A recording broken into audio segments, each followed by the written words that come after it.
You know that feeling when you're juggling a million things, and instead of support, you're met with indifference?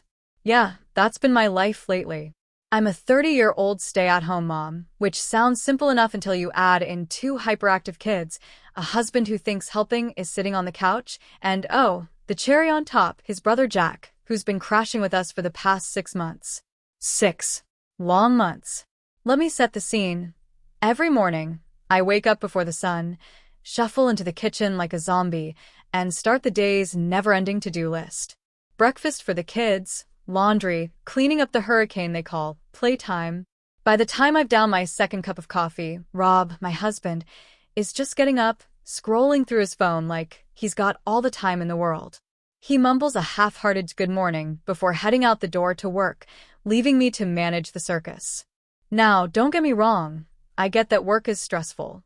Rob's in sales, and he's constantly talking about quotas, deadlines, and his micromanaging boss. But here's the kicker. When he gets home, he acts like his day was so exhausting that lifting a finger to help would physically break him. Meanwhile, I'm here, running on fumes, trying to keep the household from collapsing under its own chaos. Enter Jack. He's Rob's younger brother, recently divorced and apparently allergic to responsibility. When Rob suggested he move in just until he gets back on his feet, I was skeptical but agreed. Family helps family, right? Big mistake. Jack is the kind of roommate from your nightmares. He leaves dirty dishes piled in the sink, laundry scattered across the floor, and somehow manages to turn our living room into his personal man cave. The man brings a new level of mess into our home, and guess who's stuck cleaning it all up? Jack and Rob have this weird dynamic where Rob treats him like he's still a teenager. They sit around playing video games, cracking jokes, and reminiscing about their childhood, while I'm left picking up the pieces of their extended frat house reunion. And whenever I bring up how overwhelmed I feel, Rob brushes it off with, "Jack's going through a tough time. Give him a break." Oh, sure. Let's all bend over backward to accommodate Jack's midlife crisis. The resentment started as a quiet whisper in the back of my mind, but now it's a full-blown scream. I feel like a live-in maid rather than a partner in this marriage. And the worst part? Neither of them seems to notice or care. Jack's presence has tipped the balance from mildly frustrating to downright unbearable. Every little thing he does grates on my nerves. The way he leaves wet towels on the bathroom floor, the late-night TV marathons at full volume, and his complete disregard for boundaries. But it's not just about the physical mess. It's the emotional weight of constantly being dismissed. I've brought up my concerns to Rob countless times, only to be met with the same dismissive responses. "You're overreacting," he says. "It's not that bad." Meanwhile, I'm spiraling into a pit of exhaustion and frustration, feeling like I'm screaming into the void. How did we get here? How did I end up in a marriage where my voice is just background noise? That's when I realized something needed to change. I couldn't keep living like this, feeling invisible and taken for granted. Jack's presence was the catalyst, but the underlying issue ran deeper. It was about Rob's complete lack of respect for my role in our household. I wasn't just tired, I was done. And if no one else was going to take charge, then I'd have to do it myself. I didn't know it yet, but this was the beginning of a turning point. What started as quiet frustration was about to escalate into something much bigger. And let me tell you, when push came to shove, I wasn't going to sit quietly anymore. When Rob and I first got together, things were different. We were young, in love, and full of hope for the future. He was charming, funny, and always knew how to make me laugh. I thought I'd hit the jackpot. A man who was ambitious, but also knew how to let loose and enjoy life. Fast forward a few years, and we were married with 2 kids, a house in the suburbs, and what I thought was a solid partnership. The cracks started to show after our first child was born. We'd both agreed I'd stay home with the baby, at least for the first couple of years. It made sense. Rob had a steady job, and daycare costs were astronomical. But what I didn't anticipate was how quickly Rob would start to see my role as a mother and homemaker as my only role. The man who once bragged about how strong and independent I was now seemed to think I had magically transformed into someone whose sole purpose in life was to cater to his every need. At first, I tried to brush it off. Maybe he was just adjusting to the stress of parenthood like I was. But then came the second child, and with it, even more responsibilities. My days became an endless loop of diaper changes, feedings, cleaning, and trying to keep up with two tiny humans who had more energy than I could ever hope to match. Rob, on the other hand, seemed to think his job ended the moment he walked through the front door. Whenever I asked for help, it was always the same excuses: "I've had a long day," or "You're so much better at this stuff than I am." At first, I bought into it. Maybe I was better at handling the kids. But over time, it became clear that Rob wasn't just relying on me because he thought I was capable. He simply didn't want to put in the effort. Then came Jack. He showed up at our doorstep one rainy evening, a duffel bag slung over his shoulder, and a look of defeat on his face. He'd just finalized his divorce and didn't have anywhere else to go. Rob, ever the doting older brother, immediately invited him to stay. I remember standing in the kitchen, drying dishes, when Rob casually dropped the news: "Jack's going to crash with us for a while." I didn't know what a while meant, but I figured it couldn't be more than a few weeks. Everyone needs a little support after a rough patch, right? I told myself it was temporary, and tried to be understanding. But as the weeks turned into months, Jack's presence went from a mild inconvenience to a full-blown disruption. For starters, Jack didn't seem to grasp the concept of living in someone else's home. He treated our house like it was his personal bachelor pad. The man had no boundaries. He'd come and go at odd hours, leave half-empty beer bottles on the coffee table, and blare the TV late into the night. I'd wake up in the morning to find his dirty socks on the couch, or his wet towel draped over the dining room chair. It wasn't just the physical mess, it was the complete lack of respect. He never offered to help around the house, never cleaned up after himself, and certainly never contributed to groceries or bills. Rob, of course, didn't see a problem. "He's going through a tough time," he'd say, as if that excused Jack's behavior. Meanwhile, I was the one picking up after him, dealing with the kids, and keeping the household running. The worst part was how Rob and Jack would gang up on me, even if unintentionally. They'd sit in the living room, laughing and joking, while I was in the kitchen cleaning up after yet another chaotic meal. Whenever I tried to bring up how overwhelmed I felt, they'd dismiss it as me being too uptight or overreacting. Rob would give me this patronizing smile, like I was a child throwing a tantrum. Jack, on the other hand, would just roll his eyes and mutter something about how women love to nag. I started to feel like an outsider in my own home. This was supposed to be my safe space, the place where I could relax and be myself. But instead, I felt like I was constantly walking on eggshells, trying to keep the peace while resentment bubbled under the surface. Every time I brought up my concerns, Rob would deflect or make excuses. "Jack's just going through a phase," he'd say. "He'll get back on his feet soon." But Jack wasn't showing any signs of leaving. If anything, he seemed to be getting more comfortable. He started bringing women over, parading them through our house like it was some kind of dating show. One Saturday night, I came downstairs to find a complete stranger rummaging through our fridge in her pajamas. Jack was nowhere to be found. When I confronted him about it the next day, he just shrugged and said she was hungry. That was the moment I knew something had to change. I couldn't keep living like this, feeling like a prisoner in my own home. But every time I tried to bring it up with Rob, he'd shut me down. "You're making a big deal out of nothing," he'd say. "Jack's family. We help family." Sure, we help family. But who was helping me? The tipping point came on a weekend that was chaotic even by our usual standards. Jack had invited some of his friends over, without asking, of course, and what was supposed to be a quiet Saturday quickly turned into a full-blown frat party.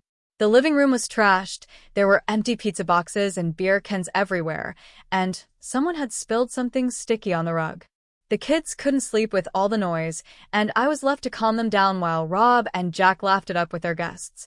At one point, I walked into the kitchen to find Jack leaning against the counter, beer in hand, flirting with some woman he'd apparently brought home. She was perched on the edge of the countertop, giggling at something Jack had said, while I stood there, arms full of laundry, completely invisible to them both. I felt a wave of anger rise in my chest, but I bit my tongue and went back upstairs, mentally counting down the minutes until this nightmare of a weekend would be over. By Sunday evening, the guests were gone, but the mess they left behind was staggering. I stood in the middle of the living room, surveying the damage, and felt something inside me snap. I was done. Done cleaning up after grown men who didn't respect me or my home. Done feeling like a servant in my own family. I turned to Rob, who was lounging on the couch, scrolling through his phone like nothing had happened. "We need to talk," I said, my voice low and steady. Rob barely glanced up. "About what?" "About Jack," I said, trying to keep my frustration in check. "He's been here for 6 months, Rob." 6 months. He doesn't help around the house, he doesn't contribute, and now he's throwing parties while I'm left to clean up the mess. It's too much. He needs to leave. Rob sighed, like this was the last thing he wanted to deal with. "Come on, it's not that bad," he said, still not looking up from his phone. "Jack's going through a rough time. He just needs a little more time to figure things out." "How much time, Rob?" I shot back, my voice rising. "Another 6 months? A year? This isn't just about Jack. It's about us. I'm drowning here, and you're acting like everything's fine." Rob finally put down his phone and looked at me, but his expression was more annoyed than sympathetic. "You're overreacting," he said, his tone dismissive. "Jack's family. He's not hurting anyone." "Not hurting anyone?" I repeated, incredulous. "He's disrespecting me, Rob. Every day I feel more and more like a maid in my own home, and you're just letting it happen." Rob stood up, clearly tired of the conversation. "Look, I'll talk to him, okay? But I'm not kicking him out. He's got nowhere else to go." That was it. The final straw. I realized in that moment that Rob wasn't going to do anything. He didn't see the problem because, to him, there was no problem. I was the one who had to suck it up and deal with it, as usual. But not this time. If Rob wasn't going to stand up for me, I'd have to stand up for myself. I decided then and there that I was done waiting for someone else to fix things. Jack had overstayed his welcome, and if Rob wouldn't handle it, I would. The next day, I cornered Jack in the kitchen. He was eating cereal straight out of the box, leaving a trail of crumbs on the counter. "We need to talk," I said, mirroring the tone I'd used with Rob. Jack raised an eyebrow, but didn't stop munching. "What's up?" "You've been here for 6 months," I began, trying to keep my tone firm but calm. "It's time for you to start looking for a place of your own." Jack chuckled, as if I'd just told a joke. "You serious?" "Dead serious," I replied, crossing my arms. "This isn't working, Jack. You've taken advantage of our hospitality long enough. It's time for you to move out." Jack's expression shifted from amused to annoyed.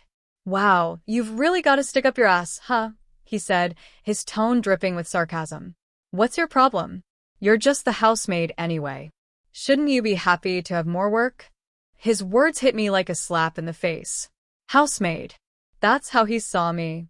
Not as a person, not as his brother's wife, but as someone who existed solely to clean up his mess. I felt my blood boil, but instead of lashing out, I took a deep breath and forced myself to stay calm. "Fine," I said, my voice cold. "If that's how you see me, then let's make it official. I'll be your housemaid, but you'll have to pay for the privilege." Jack smirked, clearly not taking me seriously. "Sure, whatever you say, Cinderella." He thought he'd won, that he'd successfully put me in my place.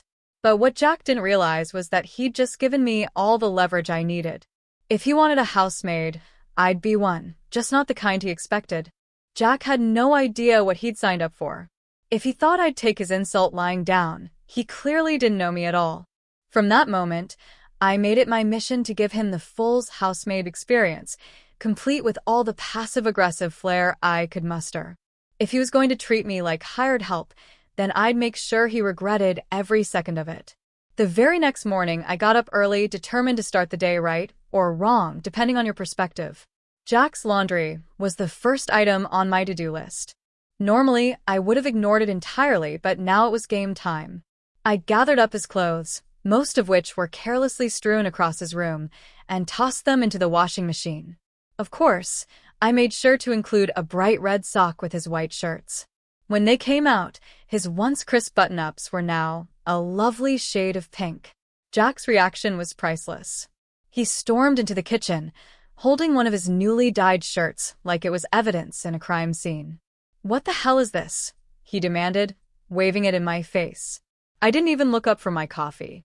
"Oh, sorry about that," I said, feigning innocence. "Must have been a mistake. You know how these things happen when you've got a million other chores to do?" Jack grumbled something under his breath and stomped off, but I could tell he was annoyed. Perfect. Step 1. Success. Next, I moved on to meal prep. Jack had a habit of demanding hot meals at the most inconvenient times, like he was staying at a full-service hotel. Well, two could play at that game. That night, I served him a gourmet dinner. An overcooked steak that could have doubled as a hockey puck, paired with vegetables so undercooked they were practically raw. I watched as he took a bite, his face contorting with disgust. "Is this burned?" he asked, poking at the steak like it might bite him back. I gave him my best apologetic smile. "Oh no, Jack. That's just a well-done steak. You know, like you asked for." "I never said well done," he snapped, pushing the plate away. "Really? Huh. Must have misheard. You know how stressful cooking can be with so many mouths to feed." I shrugged, barely able to hide my smirk. It wasn't just the food or the laundry either. I found little ways to make his life just inconvenient enough to push his buttons. The towels he liked? Always mysteriously damp when he needed them. His favorite snacks? Suddenly forgotten during grocery runs. I even made a point of vacuuming outside his room at the crack of dawn on weekends. Every time he complained, I'd just flash him a sweet smile and say, "Sorry, Jack. Just trying to keep up with all the housemaid duties." Rob, of course, was oblivious to the growing tension. As usual, he spent most of his time either at work or glued to the TV. If Jack ever tried to complain to him, Rob would just wave it off. "Come on, man. Don't be so hard on her," he'd say. "She's doing her best." Jack's frustration grew with every passing day. His once casual arrogance began to crack, and I could see the gears turning in his head. He wasn't used to being challenged, let alone by someone he clearly didn't respect. But now he was on my turf, and I wasn't about to back down. The breaking point came one night after another ruined meal. Jack slammed his fork down and glared at me. "This is ridiculous. You're doing this on purpose." I met his gaze, unflinching. "Doing what, Jack? Cooking? Cleaning? You know, all the things a housemaid does." "You think you're clever, don't you?" he shot back, his voice dripping with sarcasm. I leaned in slightly, lowering my voice. "Oh, Jack, I'm not trying to be clever. I'm just doing exactly what you asked for. And if you don't like it, well, you know where the door is." For the first time, Jack looked genuinely speechless. He opened his mouth to argue, but then seemed to think better of it. Instead, he pushed his chair back, muttering something about needing air, and stormed out of the house. I watched him go, a small but satisfying sense of victory bubbling up inside me. For the first time in months, I felt like I had control again. Jack thought he could steamroll over me, but he was starting to realize that I wasn't as passive as he'd assumed. And the best part? This was only the beginning. It didn't take long for Jack to crack under the pressure. After our tense confrontation, he started to unravel. His usual swagger was replaced with a barely contained irritation, and every little inconvenience seemed to set him off. The towels weren't soft enough. He'd huff and puff. The coffee wasn't brewed just the way he liked. He'd mutter curses under his breath. I could tell he was counting down the days until he could get out of the house, but that just made me double down on my efforts. My piece de resistance came when I accidentally ruined his favorite hoodie. Jack loved that hoodie. He wore it almost every day, and it had somehow survived years of wear and tear. So, naturally, I decided it was time for it to meet its untimely demise. A little too much bleach in the wash, and suddenly his beloved hoodie was a sad, patchy mess. When Jack found it, he was livid.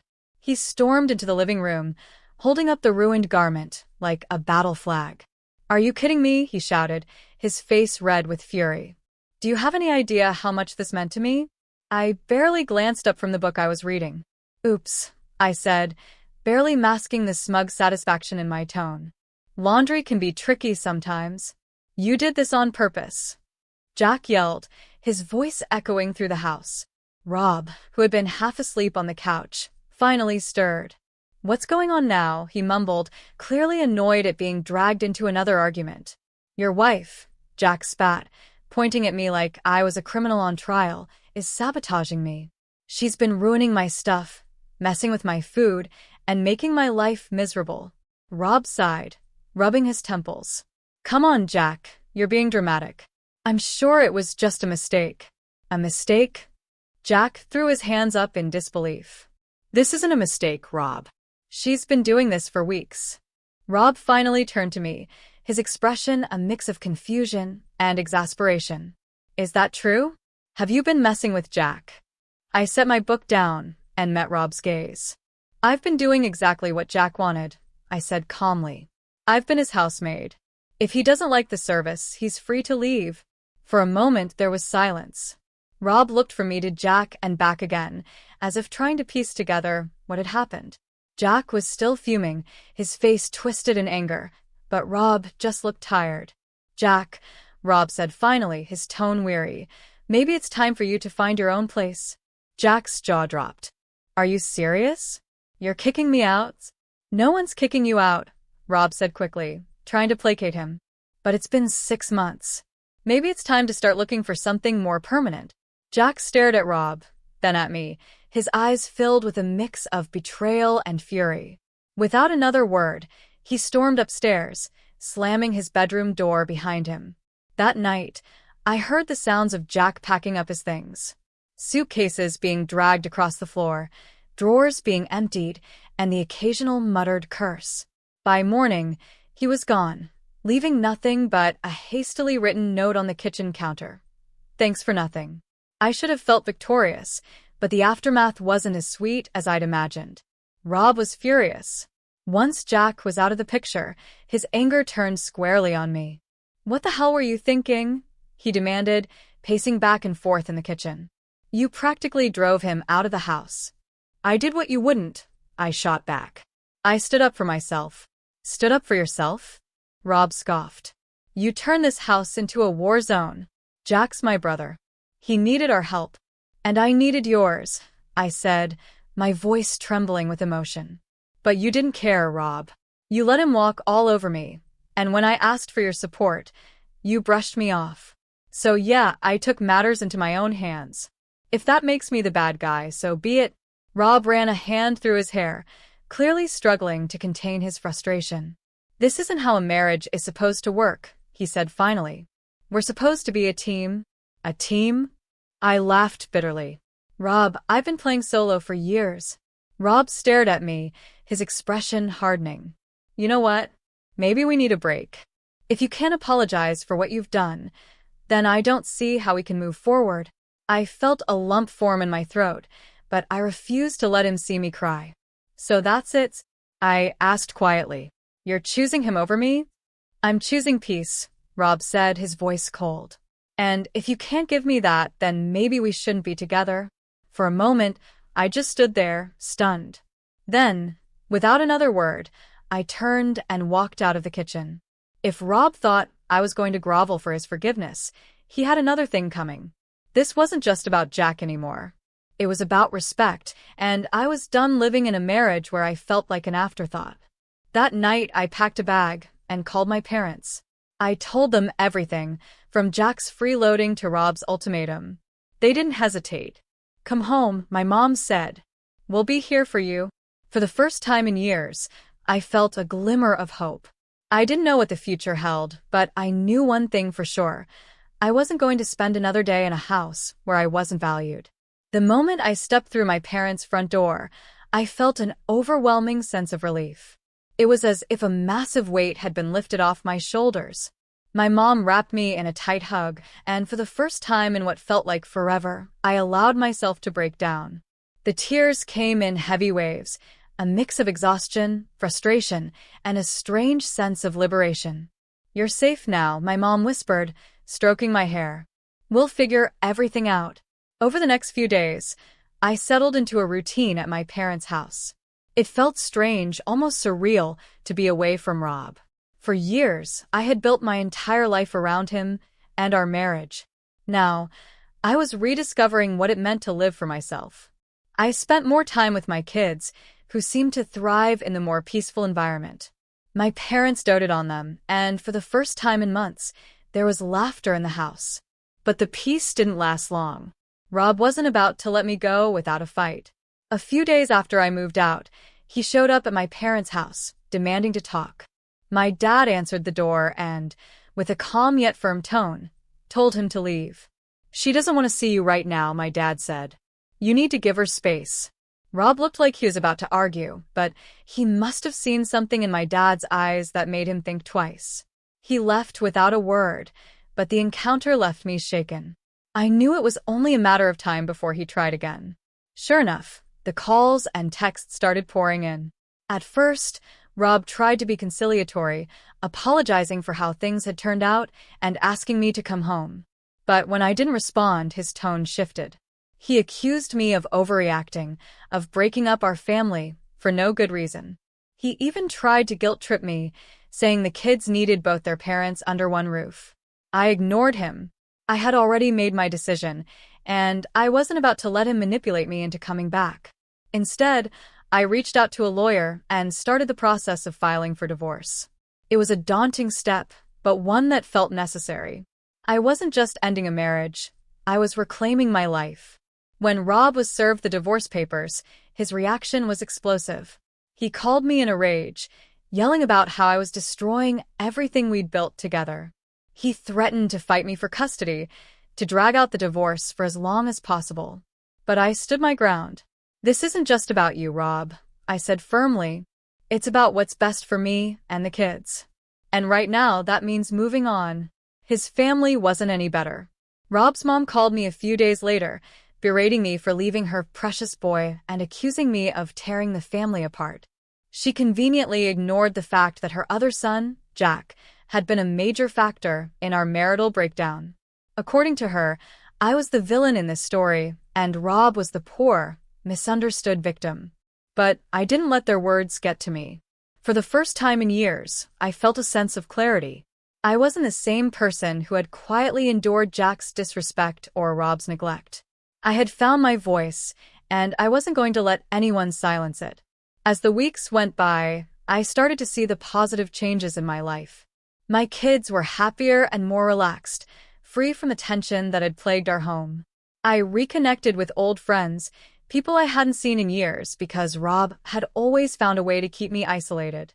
I even started looking into job opportunities, something I hadn't done since becoming a stay-at-home mom. The support I received from my family and friends was overwhelming. They reminded me that I wasn't alone, that I had a network of people who loved and valued me. It was a stark contrast to the loneliness I had felt in my marriage. One day, while scrolling through my phone, I stumbled upon a message from an old friend. She had seen my post on a Reddit thread where I anonymously shared my story, and she wanted to reach out. "Your story inspired me," she wrote. "It reminded me that it's okay to stand up for yourself, even when it's hard. Thank you for sharing." That message brought tears to my eyes. It was a reminder that my experience, as painful as it had been, wasn't in vain. By telling my story, I had helped someone else find their strength. And in doing so, I had rediscovered my own. As the divorce proceedings moved forward, I felt a sense of closure. Rob continued to fight me on every little detail, but I refused to let him drag me down. I had already won the most important battle. I had taken back control of my life. Everything else was just noise. In the end, I realized that leaving Rob wasn't just about escaping a toxic marriage. It was about finding myself again, about remembering my worth and refusing to settle for anything less than respect and happiness. And for that, I would always be grateful.